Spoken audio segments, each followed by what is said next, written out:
um dos maiores bateristas de todos os tempos, e eu estou falando isso em escala nacional e internacional, é o nosso convidado de hoje, Igor Cavalera. E já vou avisar, eu não vou perguntar nada a respeito de Sepultura. Portanto, se você quer conhecer vários outros aspectos da carreira e da vida do Igor, esse é o vídeo. Presta atenção.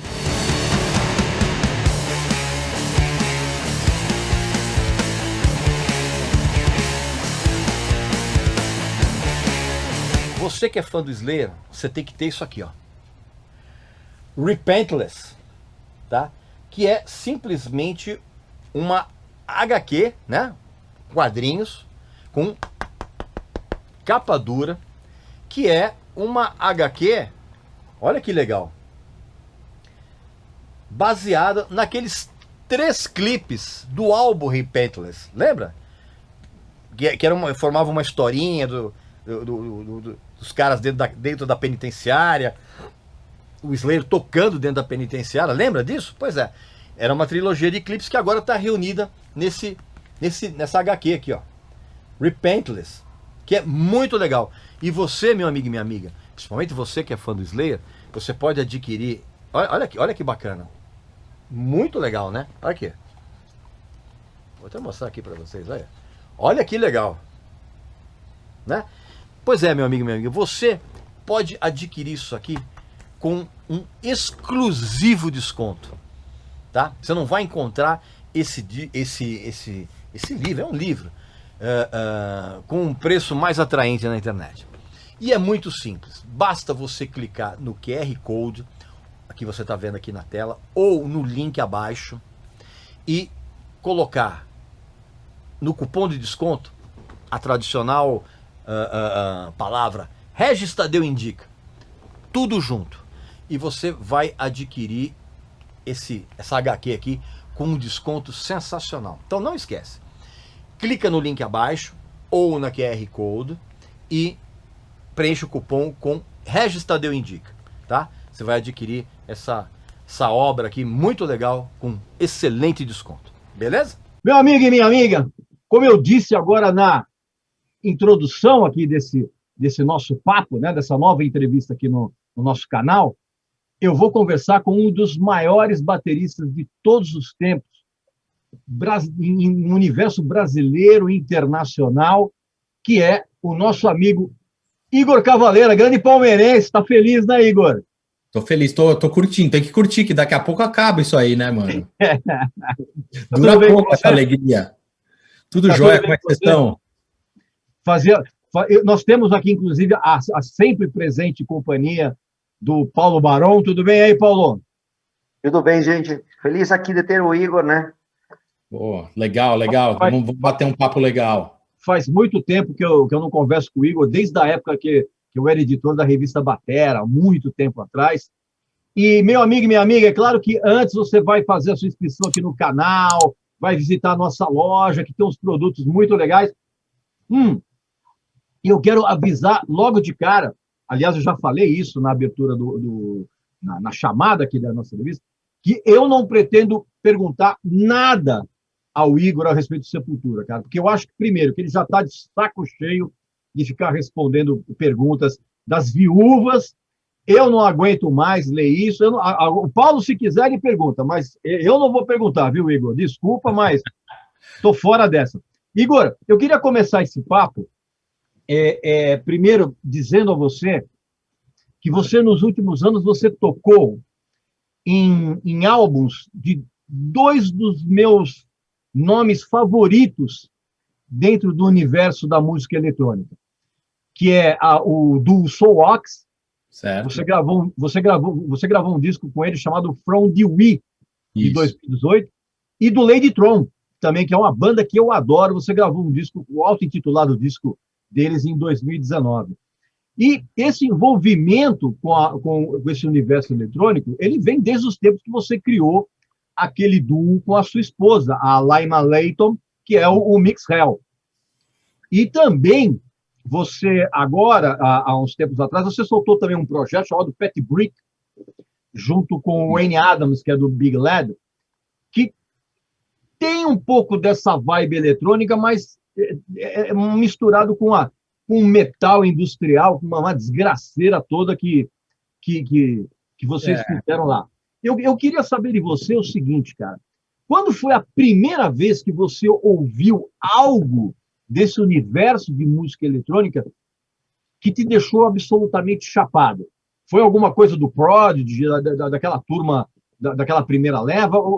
Você lembra desse momento, não? Essa é uma pergunta muito boa, meu. Já vou começar elogiando aqui a pergunta, porque realmente muita gente acha que, tipo, o meu lance com a música eletrônica é uma coisa mais atual, mas ela vem muito lá de trás, assim. E quem conhece meu passado como músico sabe que eu fiz um projeto que chama Nail Bomb, junto com o meu irmão e com o Alex Newport. Que era do Fudge Tunnel, né? Isso, uma banda que eu adoro também. E a gente fez um projeto que era super inspirado nessa onda industrial da época, que era o Nine Inch Nails no comecinho, o Ministry. Então já vem desses tempos. Então, sabe, eu lembro de assistir, por exemplo, uma banda que chama Neubauten. A Struden Neubauten. Isso. Eu e meu irmão, a gente viu um show deles na Holanda, numa construção, assim, eles tocando. Isso em 89, cara. Então, tipo, esse amor por música eletrônica vem lá de trás. E para responder, lógico, a sua pergunta, a primeira coisa, assim, eletrônica que me chapou foi o Kraftwerk.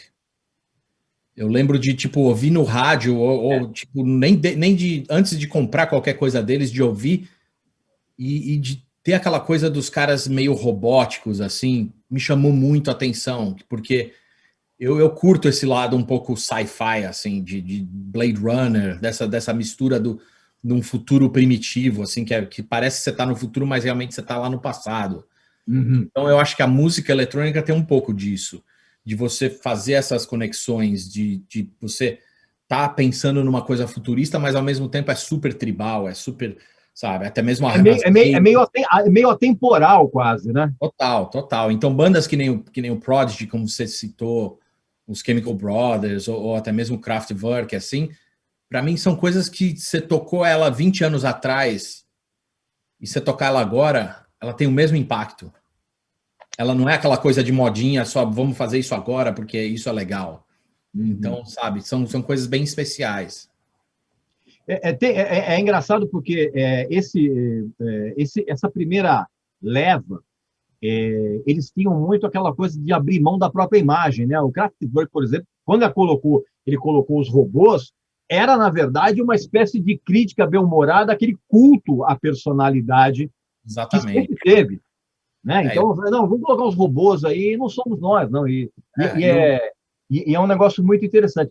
E uma coisa que eu acho, Igor, que esse tipo de universo sonoro, ele sofre um preconceito muito grande, principalmente por quem é aquela coisa do roqueiro, do headbanger, que acha que isso...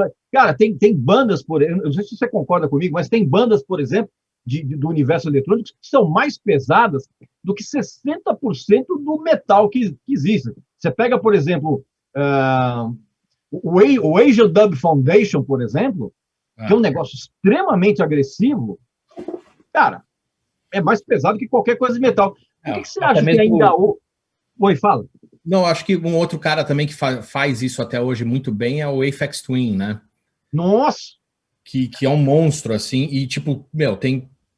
Pra te falar a verdade, o último disco que eu fiquei meio cabreiro, assim, de pegar a capa, foi aquele Widowmaker, que é ele com os peitos, assim, com a cara de meio zoada, tá ligado? E, tipo, pra mim, isso mostra que, pra mim teve o mesmo impacto, de repente, de pegar o primeiro Black Sabbath ali e olhar aquela mina meio bruxa e falar, o que é isso aqui, velho? Isso aqui é atormentador, tá ligado? E ficar meio cabreiro. Tanto que, inclusive, eu, por exemplo, tomei contato com a Aphex Twin, por exemplo, naquele clipe do Come to Daddy. Que é um negócio assustador aquilo ali. E a música reflete muito, a música que ele faz reflete muito isso, né, Igor? Total. E é uma coisa como a gente tá falando, para mim, um show do Aphex Twin, eu vi ele agora antes da pandemia aqui em Londres, e é uma coisa meio, tipo, mais pesado do que a última vez que eu vi o Slayer, tá ligado? Uhum. O Slayer tava mais comportado, tá ligado? Porque, meu, o Slayer é foda, tipo, o som dos caras é muito foda, mas eu fui num show deles e eu achei tudo muito premeditado, tudo ensaiadinho, as falas, tudo. Então não tinha aquele elemento de falar, meu, isso aqui é muito estranho o que tá acontecendo nesse show. Nada, era tudo quase que, tipo, você sabe exatamente o que vai acontecer do começo ao fim. E a última vez que eu vi o Aphex Twin aqui em Londres, tinha esse elemento de tipo, mano, que coisa estranha, cara. Tem 10 mil neguinhos aqui em transe nesse negócio e o cara tá soltando uma sonoridade que, meu, espanta até Alien, tá ligado? Exatamente. Paulo, por favor, você tá louco para fazer uma pergunta aí? Não, eu queria comentar, em 2001, eu estava em turnê com Sepultura, foi a primeira vez que a gente fez uma turnê por lá, no México, juntos, e eu lembro que o Igor, sentado lá no ônibus, ele sempre estava escutando essas coisas, e eu lembro que eu cheguei, eu acabava de fazer a turnê de The Orb, e aí você falou, pô, você gosta desses artistas também? Falei, gostei. E aí, ele foi o primeiro cara que me apresentou com Gorillaz. Não sei se você lembra, Igor, você estava muito escutando Gorillaz naquela época. Cara, foi a primeira vez que me surpreendeu, porque, cara, eu não tinha muita noção de que um baterista, principalmente da força do Igor, estivesse tão ligado com a onda eletrônica. E aí começou a falar de muitas bandas. Você falou também do da Foundation e tal, que era outro artista que eu gostava muito. E, cara, a tua percepção musical, pelo que eu vejo, assim, o que eu consigo captar dentro de do próprio som que você faz no heavy metal, no rock, dá para perceber que tem muita batida que tem a ver, justamente, quando eu falo de Ashen Up Foundation, não sei, me traz essa lembrança. Quando eu escuto essa pegada eletrônica, o jeito do eletrônico muito pesado, ele traz muito, pelo que eu vejo, em teu trabalho como baterista. Estou pirando ou tem alguma coisa a ver? Meu amigo, deixa eu interromper um pouquinho essa pergunta. A gente está fazendo aqui realmente a entrevista aqui, e eu não quero passar uma informação errada para quem está assistindo. Quando eu falei a respeito do Razor Dub Foundation, eu me enganei completamente, porque eu queria falar a respeito do Atari Teenage Riot, tá ok? Então, assim, para quem está acompanhando essa nossa entrevista aqui, antes que vocês comecem a me xingar, dizendo, pô, o Rez está louco, não sei o quê, esquece o Razor Dub Foundation. Na verdade, o que eu queria falar era do Atari Teenage Riot, que é realmente uma banda eletrônica que é mais pesada do que 60% do metal aqui. Tá bom? Desculpa fazer essa interrupção aqui, mas eu preciso me corrigir. Eu estou ficando velho, a memória não coisa. Igor, você pode responder a pergunta do Paulo? Ô, Paulo, refaz essa pergunta com o Atari Teenage Riot, porque o Razor Dub Foundation não tem nada desse peso, tá? O Razor Dub Foundation tem esse peso, desculpa. Não tem, não é. Tem sim. Não, eu começar a discutir da história. Tem sim, na batida da percussiva tem. Tira de trânsito também tem, mas tudo bem. Tá bom, segue aí. Igor, então você pode responder então, porque o Paulo vai manter a pergunta, por favor. Não, eu acho que os dois estão certos, assim. Tipo, respondendo aqui ao Paulo, realmente o lance de eu sempre buscar essas sonoridades diferentes, mesmo quando estava totalmente focado em tocar heavy metal, e eu sempre quis trazer esses elementos principalmente para os beats, para as batidas que eu faço.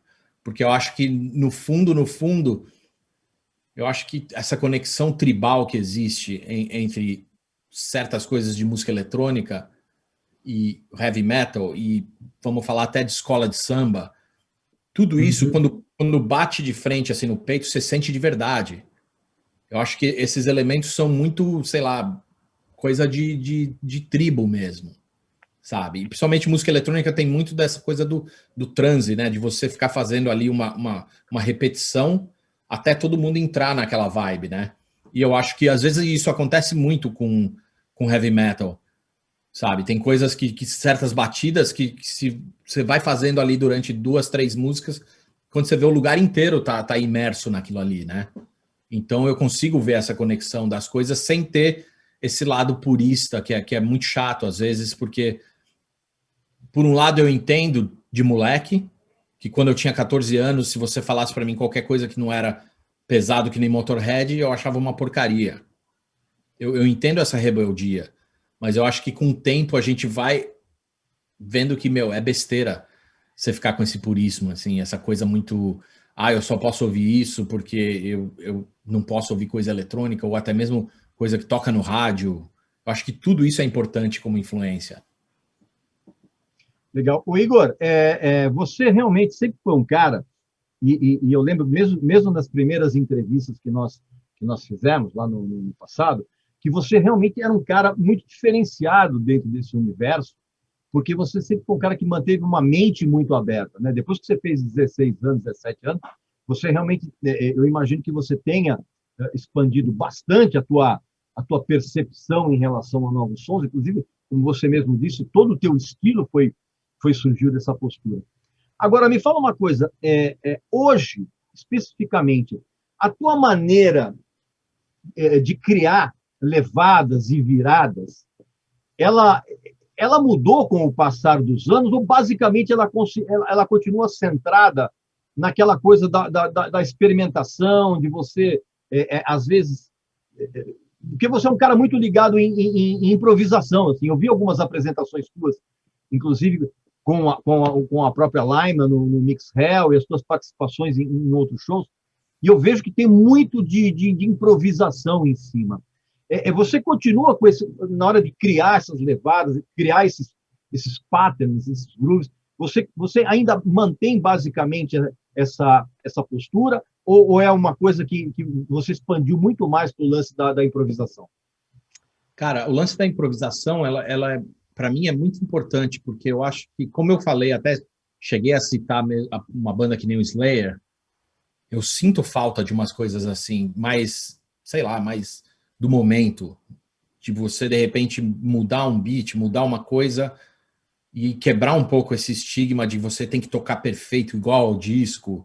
Então, tudo isso, para mim, sempre foi parte de uma pesquisa, porque eu acho legal pra caramba você fazer um retrato do que você tocou no estúdio, ao vivo, mas eu acho que tem que ter um elemento surpresa ali. Você tem que jogar umas coisas no meio para quebrar um pouco isso. E, logicamente, que fazendo isso, você vai criar dois polos. Pessoas que acham legal pra caramba e pessoas que acham horrível o que você está fazendo. Porque você está mexendo no que é sagrado, no que está lá concretizado no disco, né? Então, eu acho que isso é uma linha muito, muito pequena que eu tento quebrar essas duas coisas. E eu acho que fazendo isso como músico me mantém meu espírito vivo. Porque eu acho que se eu ficar me repetindo, é uma coisa que para mim é quase que um suicídio como artista. Dessa repetição, sem você buscar o novo, sem você trazer elementos novos, né? E realmente é uma coisa que vem desde lá dos 16, 17 anos, de ter essa mente aberta, de, sabe, numa época que tipo, eu e meu irmão, a gente pirava em New Model Army, por exemplo, que era uma banda que, no mundo do metal, os moleques queriam matar a gente. E a gente falou, não, o próximo cover que a gente vai fazer é The Hunt, do Model Army. E eu lembro que na época, o neguinho queria matar a gente, queria linchar, porque a gente fez um cover de uma banda que, na época, era considerado fora do metal. Hoje em dia, é lógico que essas linhas estão mais enroladas, vamos dizer assim. Mas há uma simbiose maior, né? Sim, naquela época, tipo, não existia, tipo, o que eles chamam de gótico hoje, que a gente chamava de dark na época, tipo Bauhaus, essas coisas. Se você colocasse um pouquinho disso aí, você era traidor total, né, meu? O Igor, você, falando em termos... a gente aqui, sempre a gente faz pergunta aqui sem pauta nenhuma. A gente vai batendo papo como se a gente estivesse num bar. Pegando um pouco esse mote do que você falou, você acha que hoje essa geração de bateristas, por exemplo, que ficam fazendo show com clique o tempo todo, você não acha que isso é muito prejudicial para esse tipo de abordagem? O batera ele fica tão preso naquela coisa do clique, que ele fica meio que com medo de improvisar, de experimentar uma célula rítmica diferente. Você não acha que isso é um fator que inibe um pouco essa criatividade? Eu acho, cara. Logicamente que eu respeito quem gosta de estar fazendo esse tipo de trabalho como baterista, Mas, para te falar a verdade, os bateristas que eu mais gosto na minha lista, assim, se colocar, são os que quebram isso aí. E vai desde o Bill Ward, do Black Sabbath, que nunca teve, ele sempre pirou em várias coisas, ou até mesmo o Stuart Copeland, do Police, que é um cara que eu lembro de molequinho, de pirar em ver ele tocar, que ele trazia uns elementos de reggae, uma coisa que na época não existia no pop, essa mistura, né? Então, e o Stuart Copeland é um cara, bicho, eu não sei se você tem essa sensação, você assistia ele ao vivo, você não sabia o que o cara ia fazer. Então, mas é exatamente isso, cara. Ele tinha esse elemento de improvisar, mas ao mesmo tempo, tipo, era uma coisa que para mim era muito importante dentro do mundo pop ter um baterista que nem ele, tá ligado? Porque o resto ficava ali acompanhando, sabe? Tipo, meu, não muda uma nota, como você disse. Então, não sei se por esse lado eu acho que pode tá tendo uma escola hoje em dia que mantém essa molecada mais nova que toca bateria um pouco com a mente fechada, tá ligado? E eu acho que isso não é legal, né? Porque, não. Tipo, não é Olimpíada, mano. Você não vai ganhar uma medalha no fim do show porque você tocou tecnicamente perfeito, tá ligado? É outra história, você tem que sentir no peito quando você vai num show. Eu vejo, desculpa interromper aí, mas nos shows que eu trabalhei com você, inclusive com Cavaleira Conspiracy, eu vejo que você gosta realmente de improvisar. Inclusive nos clássicos, de repente te dá e você improvisa. Faz uma coisa totalmente diferente e que soa bem, cara. Eu acho que toda essa tuas misturas que você tem de informação, que você, em alguns momentos me parece, eu não me lembro que show era, que nós fizemos em São Paulo, e você, de repente, fez uma pegada que estava me lembrando um reggae pesado. E agora está corroborando justo o que você está falando aqui, cara.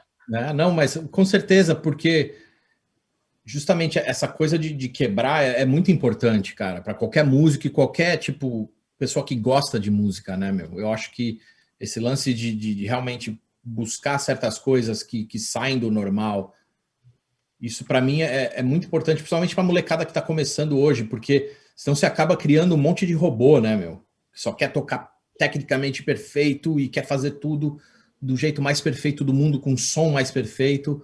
E eu acho que isso tira um pouco a alma do negócio, tá ligado? Ô, Igor, você está morando em Londres, né? Isso.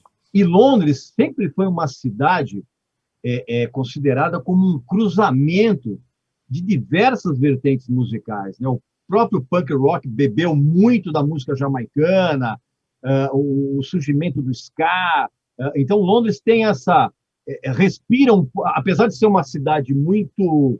eu não conheço Londres, mas assim, a impressão que a gente tem aqui é que é uma cidade multifacetada, mas, ao mesmo tempo, ela é muito tradicionalista, né?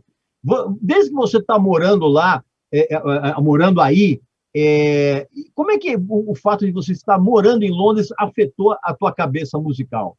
Ou você acha que não, que está tudo que você continua pensando dessa mesma forma? O fato de você se tornar um residente te acrescentou novos elementos nessa tua fórmula musical dentro da tua cabeça?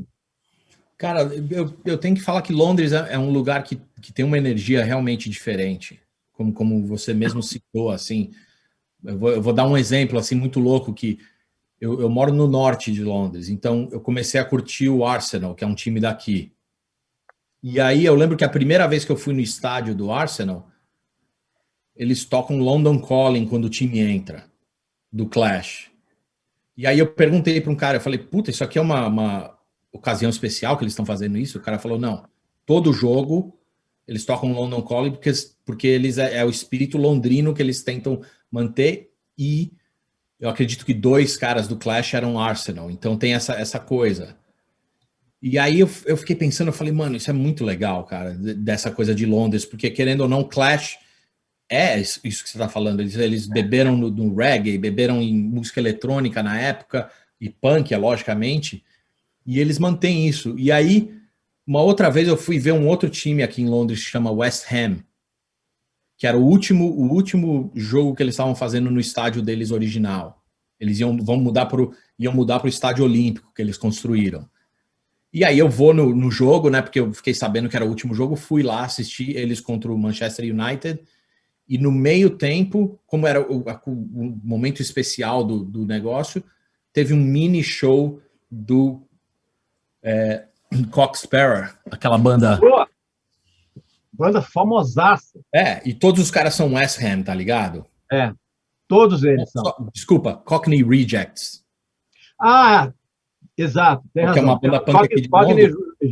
Tá vendo? A gente é tanta banda, velho, que a gente vai pirando aqui. É o Cockney Rejects, exatamente. Os caras tocaram no meio tempo, assim, entre o intervalo do jogo, assim, mano. E foi, tipo, absurdo também, cara. Porque, pra mim, isso é um lance legal de Londres, é ver todas essas misturas que acontecem, tá ligado? E, logicamente, antes dessa pandemia, dessa coisa louca que tá acontecendo no mundo inteiro, tem show toda noite aqui. Então, em vários lugares, né? Em várias casas de show, você vai e olha e tem 10 shows grandes. Tá tudo acontecendo. Então, tipo, para mim isso é muito importante, assim, eu sou um cara que, tipo, eu amo São Paulo, tá ligado? Por causa dessa energia.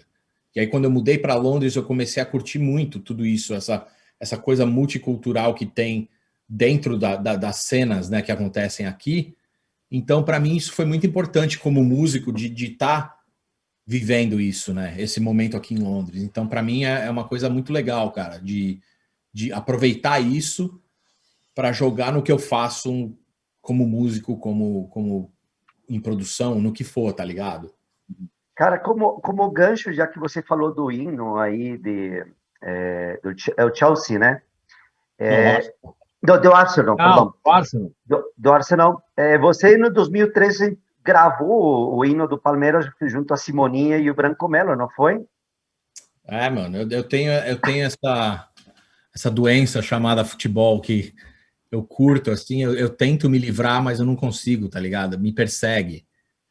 Então, sabe, eu fiz isso na época, eu lembro que foi muito legal, que foi juntar um time de pessoas que curtem o mesmo time para fazer essa homenagem, né, ao clube.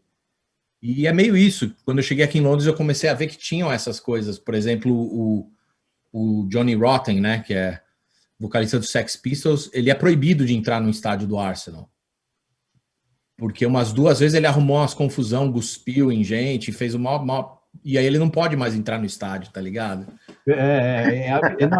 Não, é absurdo. E, por exemplo, o Pink Floyd chegou a usar o Never Walk Alone numa gravação, que o Never Walk Alone é um hino clássico, e ele acabou usando numa canção chamada, acho que Fearless, se eu não me engano. 2021 começou. 2021 é o ano da retomada. «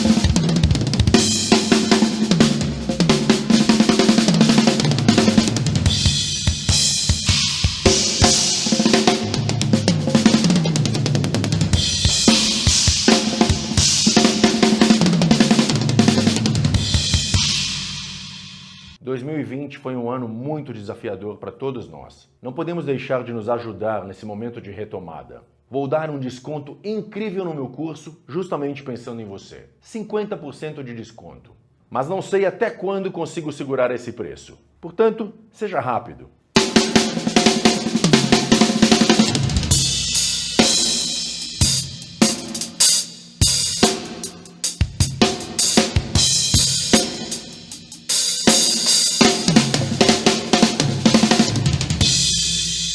Ô, Igor, essa conexão de música e futebol, evidentemente que mexe com toda uma massa, que mexe com todo um fanatismo, tanto que, inclusive, a gente tem bandas, por exemplo, que a banda não tem fã, a banda tem torcedor. E, normalmente, uns torcedores chatos pra caralho, tipo o torcedor do Dream Theater, por exemplo, torcedor do Manowar, torcedor do Iron Maiden, torcedor do Kiss, são uns caras chatos pra cacete. Vendo isso do outro lado, ou seja, do lado de artista, você acha que esse tipo de devoção muitas vezes é uma coisa meio burra, que faz com que, inclusive, esses caras caiam naquilo que a gente está acabando de conversar a respeito de um radicalismo? Você acha que essa paixão meio futebolística que os fãs têm com relação às suas bandas. É uma coisa que é meio chata, meio desagradável e emburrecedora. Cara, eu acho que tudo isso é fase também. Eu acredito que muitas dessas pessoas, ela tem fases que elas são mais fanáticas e menos. Logicamente que a chatice vai morrer com a pessoa. Se o cara é chato, o cara vai ser chato de qualquer jeito. Mas eu acredito que a gente vai passando por níveis assim de fanatismo e de empolgação com certas coisas que não é o mesmo nível o tempo inteiro. Então eu acredito que a pessoa, por mais radical que ela seja, curtindo o som dela ou o time de futebol, eu acho que chega uma hora que isso aí dá uma desgastada. E ela acaba vendo que tem mais por aí. Hoje, por exemplo, quem seria um ídolo teu que, se você encontrasse, você agiria quase como um torcedor? Ah, cara, eu tenho vários, tipo, caras que eu adoraria conhecer, assim, sabe? Como que eu tenho como ídolo, assim.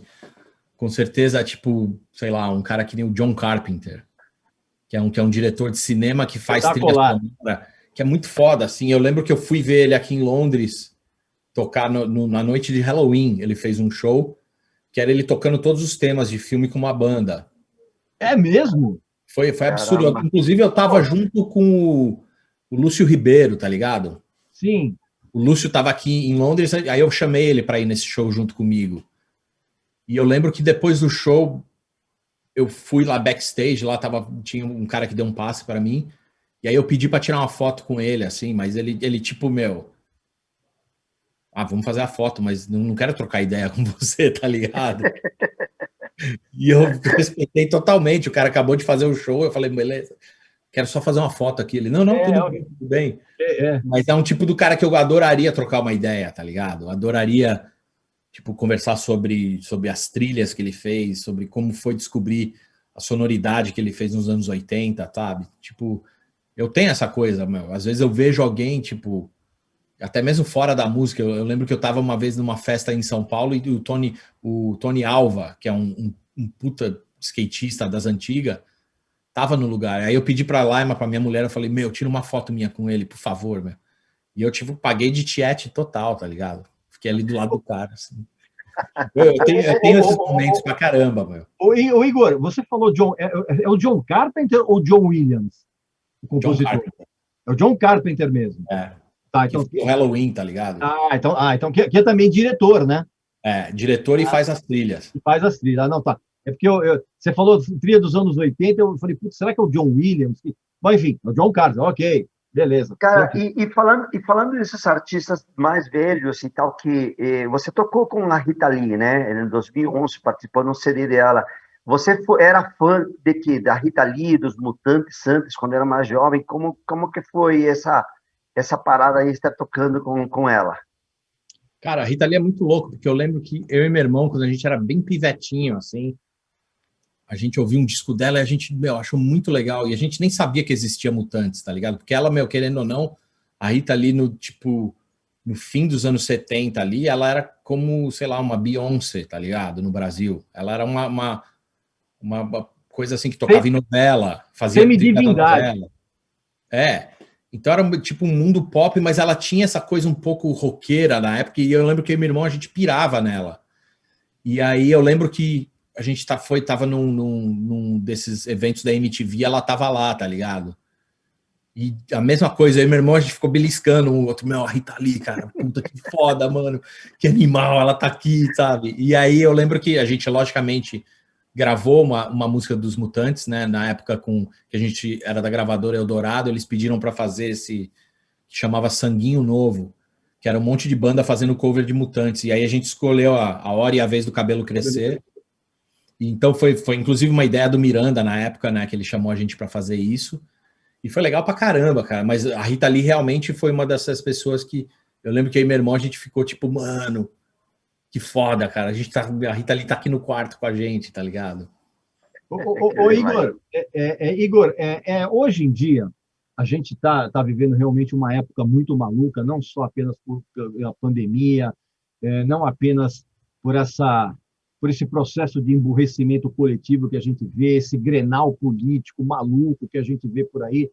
E a gente também está vivendo uma época em que as pessoas perderam, pelo menos as novas gerações, elas perderam completamente o apreço pela mídia física dos LPs. Você é também da geração, que eu tenho certeza absoluta que você deve ter aí na tua casa ainda muitos LPs, muitos CDs. Se bem que CDs eu comprei um monte quando você foi embora do Brasil, que eu fui lá num bota fora, eu peguei metade da tua coleção de CDs.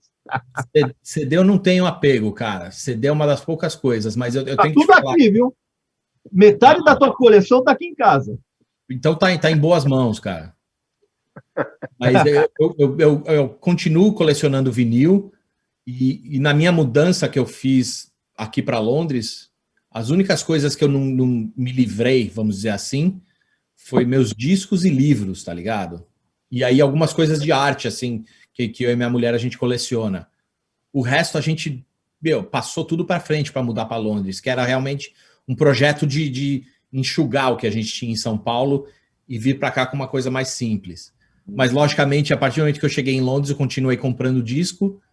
Então, eu tenho um monte de disco no Brasil e um monte de disco aqui, cara. Então, essa doença não passa. E aí é muito louco, porque agora o meu filho mais novo, o Antônio, ele pira em vinil.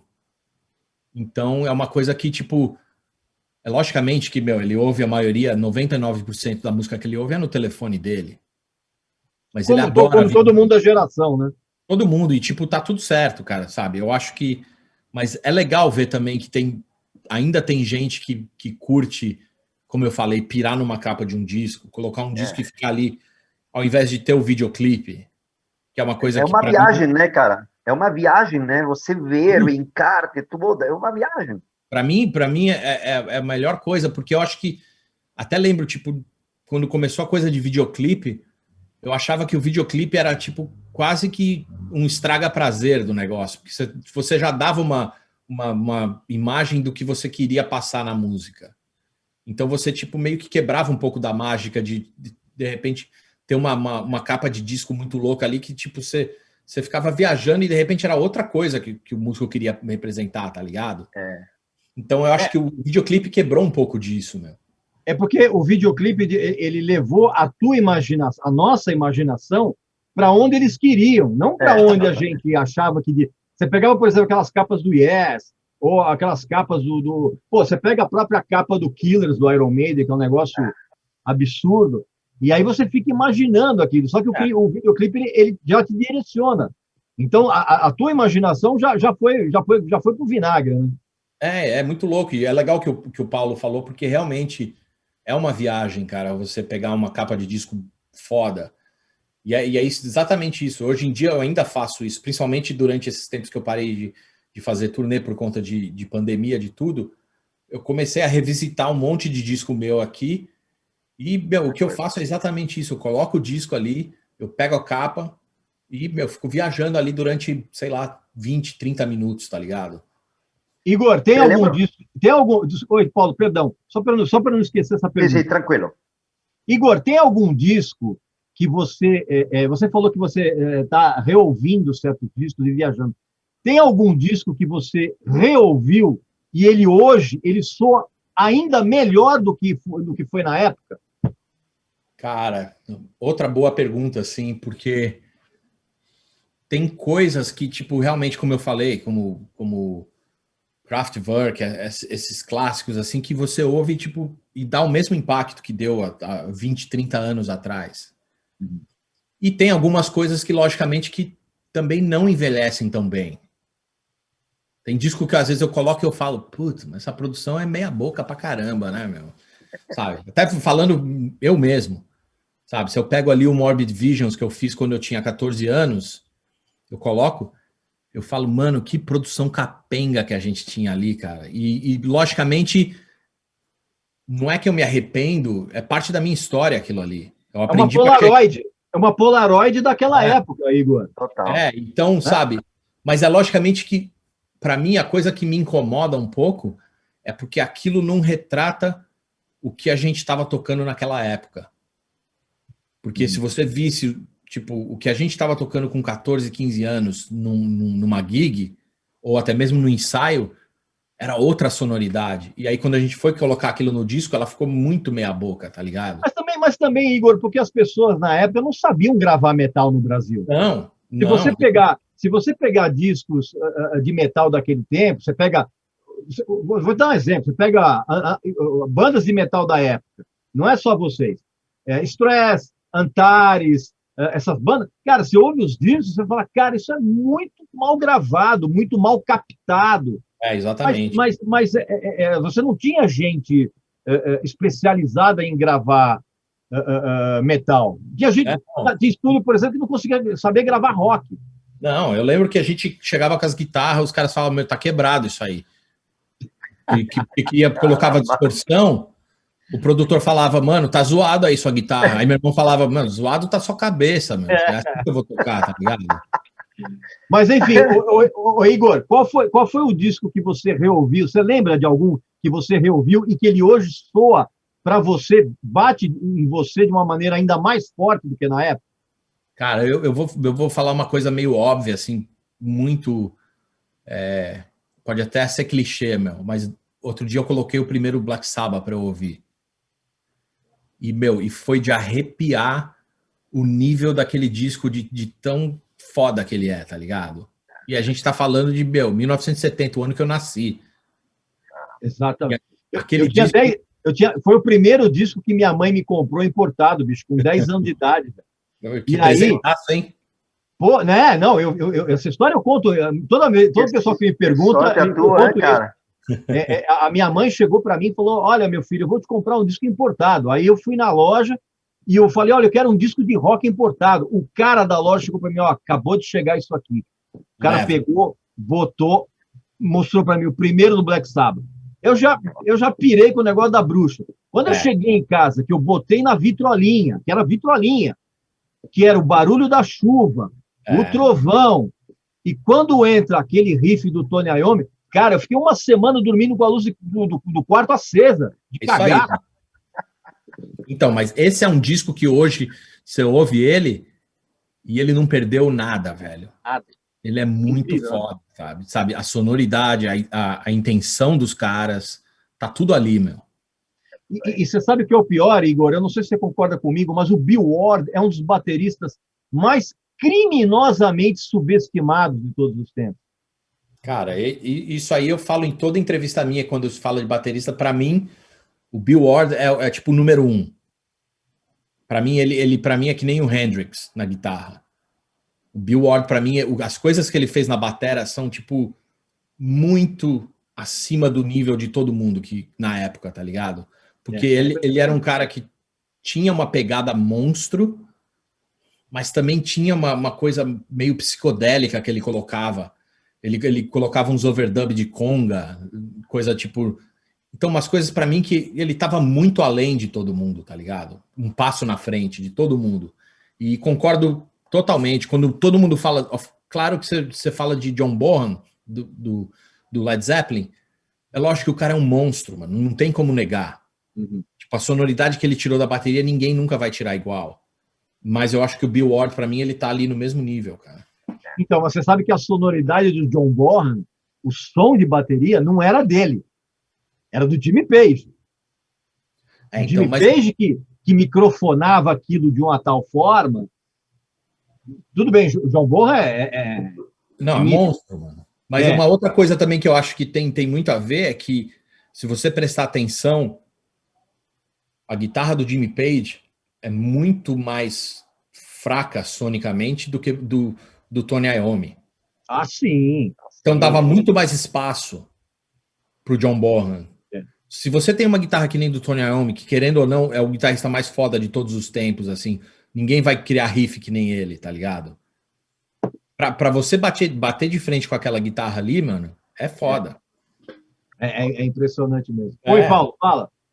Não, eu queria também, bom, eu ia falar sobre aquela sensação de ter eliminado, eu lembro quando entrou o CD por primeira vez, e, cara, eu me recusava a querer comprar CD, eu falava, não, isso não vai pegar, E terminou ficando, né, o CD. E principalmente era porque era me tirar da minha viagem que eu tinha quando eu tinha os vinis, sabe? Abrir aquele vinil, ver, ler, querer ver a ficha técnica, ler quem participou, imaginando esses caras, a ficha técnica, pô, como que eles fizeram para participar de um álbum que adorava, qualquer um desses que nós gostamos.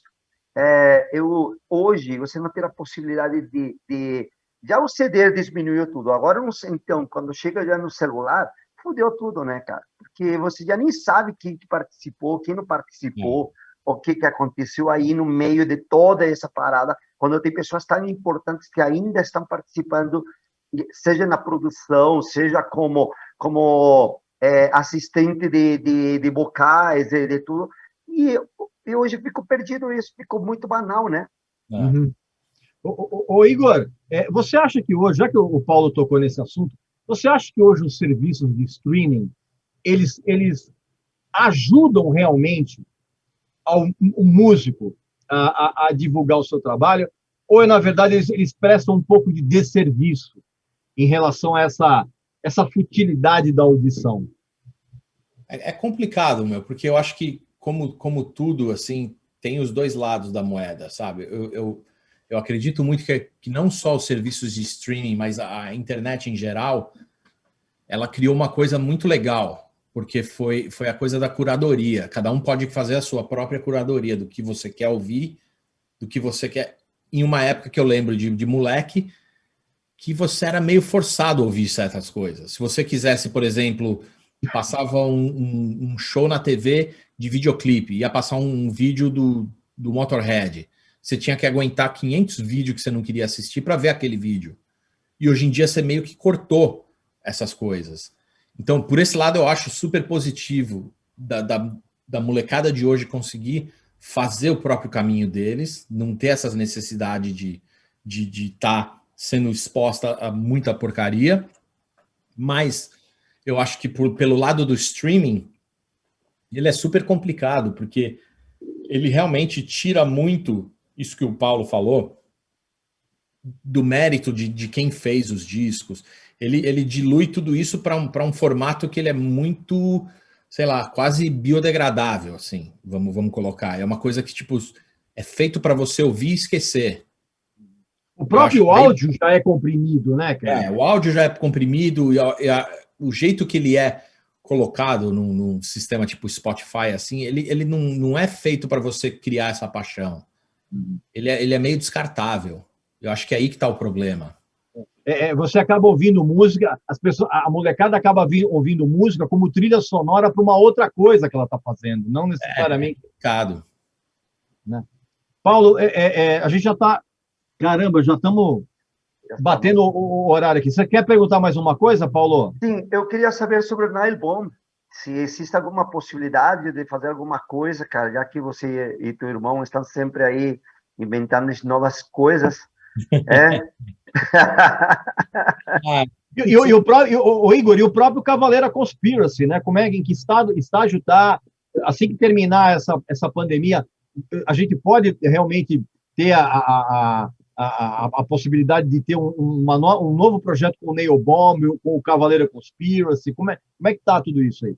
Cara, para te falar a verdade, assim, respondendo, logicamente, o Paulo a respeito do Nail Bomb, é um projeto que ele ficou aberto para a gente tentar fazer alguma coisa no futuro, mas não tem nada marcado, nada nem de conversa minha e do meu irmão a respeito disso, mas, logicamente, ele é um projeto que a gente adora e que alguma hora a gente pode estar tentando fazer ele em algum formato ao vivo, né?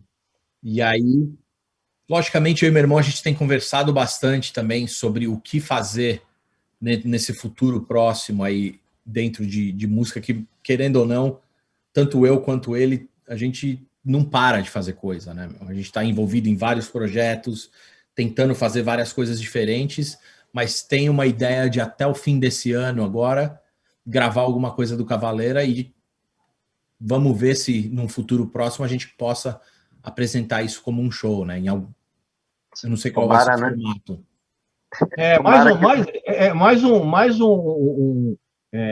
Um lance romântico do Cavaleira Conspiracy, né? Sempre uma sonoridade muito romântica, muito muito tenra, né? É só balada. Né? Só Balada. balada. É pra dançar de rosto colado. Perfeito. Música pro Dia dos Namorados, né?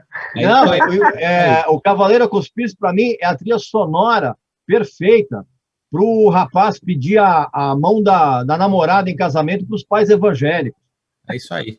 E você bateu na mosca, meu. É exato para esse público que a gente faz a música. Mas voltando aqui um pouco no lado mais sério assim do lance do Cavaleiro, é uma coisa que é muito louca, porque, querendo ou não, o Cavaleiro Conspiracy, quando eu voltei a falar com meu irmão, a gente voltou a ter esse contato, eu lembro que eu falei para ele, meu, se a gente for fazer alguma coisa, a gente tem que fazer coisa que tá borbulhando, coisa nova. Então isso foi o mais gostoso de fazer, foi fazer tipo uma coisa que, tipo, meu irmão, ele inventa uns riffs dele maluco, ele me manda um CD no correio, aí eu pego esse CD, vou fazer uns beats em cima, aí uma hora a gente vai pro estúdio os dois e, meu, a gente vira dois moleques de 13, 14 anos de novo, tá ligado? Isso pra mim é uma coisa que não tem preço. Essa coisa do CD pelo correio é sensacional, cara. Eu não sei se vocês sabem, mas meu irmão não tem celular e nem e-mail. Quem conhece ele sabe que tipo, ele é o verdadeiro homem das cavernas hoje em dia. Ele é mesmo. Bom, agora ele está se modernizando, já cortou o cabelo, viu? Já está melhorando. Ele só tirou a lagosta, mano. Ele tá cabeludo. Legal, Igor. Muito obrigado por esse papo. Sempre um prazer. Adorei o papo, velho. É sempre um prazer falar com você, porque você é um cara diferenciado, você tem um grau de articulação e, sem dúvida, é daqueles caras que a gente sentar numa mesa para bater papo e tomar cerveja, vai embora. Mas foi meio isso que a gente fez. Foi um bate-bola mó legal, meu. Legal, Igor. Olha, tudo de bom para você, bicho. Muita saúde aí para você, para tua família. E fica bem aí. E a gente está esperando realmente mais um disco de sucessos românticos do Cavaleiro Conspiracy. Exatamente. E, pô, vamos se ver mais aí.